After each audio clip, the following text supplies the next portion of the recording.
Appreciate you being with us today, Chad, and as a busy man devoted to freedom of speech, perhaps you can share from the perspective of Civil Beat, what does it mean to us in Hawaii and how do we maintain it? You know, a lot of people, Lila, tend to forget there's actually a Hawaii Constitution.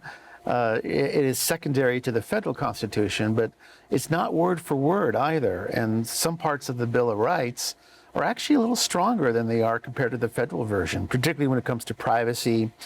But when it comes to the First Amendment, there's a reason why freedom of the press, freedom of speech, freedom of assembly, the right to petition government, freedom of religion are all contained, and why it's number one. And Civil Beat's mission, ever since it started in 2010, is to be a voice, to be a forum, to allow people to express themselves, to talk about the issues of the day, to not get out of hand when you're having those discussions, but to recognize that it really is a fundamental way to tackle the issues that we face, and there's so many these days, and hopefully come to some agreement and compromise on how to go forward. So that's why First Amendment rights, free speech is so important to Civil Beat. How do you exercise that freedom?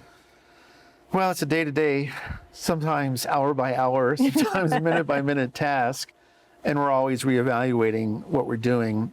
Some of the principles that are most important to us, though, are transparency, that if you're paying for government, and we are with our tax dollars, that we, the public, have a right to know what it is our officials are doing. We recognize that there are limits, personnel issues, there are laws that are written to constrain the ability of the media, of the public to get information. But bottom line, it really is about accountability, which is another one of our watchwords. And that's why we also call ourselves a watchdog, so that we can look and see if there is an organization that is abusing a free speech right, or if in fact it is suppressing a free speech right. That is something that Civil Beat will pay close attention to because it's important for our coverage. But as I say, it's a day-to-day battle, and particularly in this day and age of disinformation and misinformation, and with the internet and social media, it's become more challenging than ever. So when we talk about freedom of speech, there's also responsibilities, there's privileges, I mean, rights, definitely. How does that all play together? It's a little frustrating. It's a lot frustrating. I'll use a different modifier. I'll give you an example. Civil Beat has a comment section at the end of all of our stories. Our opinion pieces, everything that we run, we allow people, ideally readers, to comment. But they also are allowed to do it anonymously. It didn't used to be that way at the beginning. We used to ask people, tell us who you are. Show us your avatar, right? We want to know who the real person is. But somewhere along the way, we let that go, and now people comment quite often anonymously. And sadly, what that has done for some people is given them a certain liberty to say whatever it is on their mind, no matter how hurtful it is, no matter how factually wrong, no matter how unproductive it is to the discussion, the article at hand. And that's something that I spend a great deal of my time moderating those comments, rejecting comments, banning people that submit comments that are unacceptable. It frustrates me because it's amazing just how mean some people can be. In that anonymity. Yes, and I wish in a way we would go back, but nearly everybody allows comments anonymously on just about any forum, and it's hard to control. We even have an algorithm that goes through and looks for speech like Hitler or Nazi or some profanity, but it's a constant battle, and particularly now during these difficult times, COVID, the stolen election, any of the number of things that we've encountered over the last 5 years, fake news has made it even more demanding and difficult. And what is disturbing to me is the lack of aloha, or the absence, let's say, the absence of aloha in so many interactions. How do we not just return, but how do we evoke who we are again?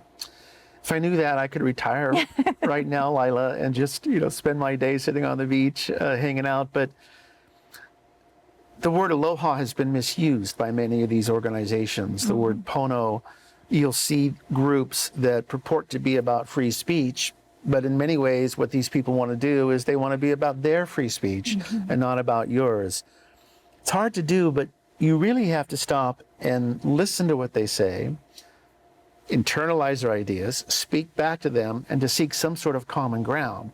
And it's been my experience, even interviewing people who have views and positions that are diametrically opposite of mine, most people are just glad to talk and have that engagement and to feel respected and appreciated. Yes, there is that group that is militant and doesn't want to reach any agreement, but I do think it really takes some patience and some tolerance, and take a deep breath, slow down, don't reach for the fist, don't reach for the swear word, but stop and listen to what they're trying to say and see if you can find some common ground. So is that the purpose of your Talk Story forums that you have and We in your try. law center? Yeah, we do. And we have a number of forums that we do. Lately, it's all been on Zoom because of COVID. But we do believe very much in reaching out to the community. We don't want to simply be sitting behind our laptop or our phone. We feel that we need to be, not ho'oponopono exactly, but we do need to be engaged in talking with each other. And so that's why Civil Beat makes it a point to go out in the community, to hold talk story sessions, to hold civil cafes, to have a real extended free exchange of ideas.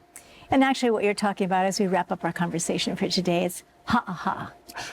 It's the respect, I mean, ho'oponopono is huge. Yes. It's a process, but at least if we can be in ha with each other. I think so, and it's amazing. I mean, it's so cliche, but we are all under the same sun. We all breathe the same oxygen.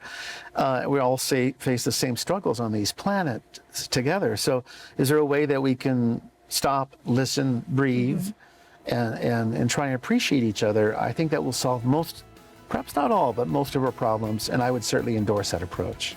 Well, thank you for your time, and what a wonderful thought to leave for today. Thank you. Thank you, Lila. Thank you for listening to my conversation with Chad Blair of Civil Beat.